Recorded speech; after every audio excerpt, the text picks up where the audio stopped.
आनंद एक कॉलेज में छात्र था। उसने एक डीलर के शोरूम में एक सुंदर स्पोर्ट्स कार देखी थी और वो लंबे समय से अपने लिए एक ऐसी ही कार चाहता था। आनंद जानता था कि उसके माता पिता इसे खरीदने के लिए सक्षम हैं, इसलिए उसने उन्हें बताया कि उसे ये कार अपने ग्रेजुएशन कंप्लीट होने पर गिफ्ट के रूप में दें। देखते ही देखते वो दिन भी आ गया और पिता ने जेम्स को अपने निजी कार्यालय में बुलाया। उन्होंने उससे कहा कि मुझे तुम्हारे जैसे अच्छे बेटे पर बहुत गर्व है।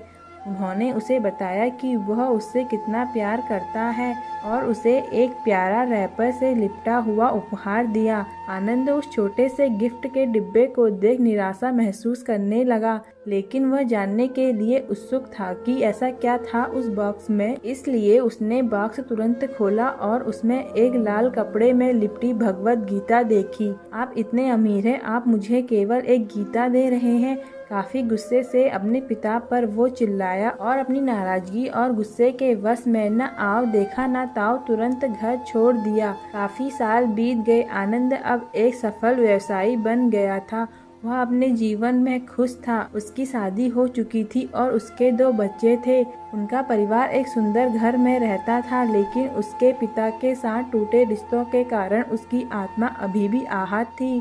आनंद अपने पिता का घर छोड़ने के बाद कभी उनसे नहीं मिला था। आनंद को उस दिन के बाद अपने पिता को न मिलने का पछतावा हमेशा रहने वाला था, क्योंकि एक दिन उसे एक पत्र मिला जिसमें उसके पिता के निधन की खबर थी और साथ ही ये बताया गया था कि उन्होंने अपने जीवन भर की पूंजी वसीयतनामा के अनुसार अब आनंद के नाम कर गए थे।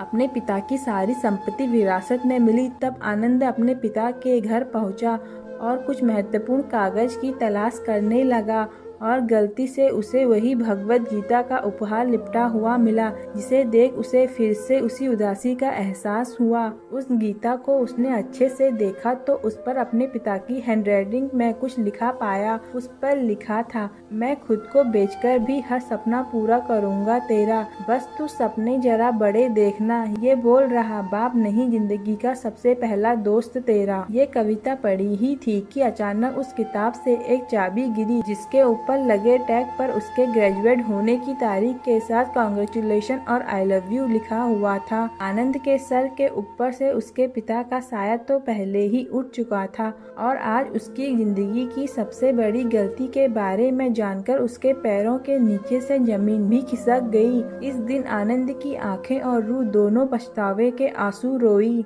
दोस्तों, अगर आपको मेरी कहानी पसंद आए तो प्लीज लाइक एंड सब्सक्राइब करें।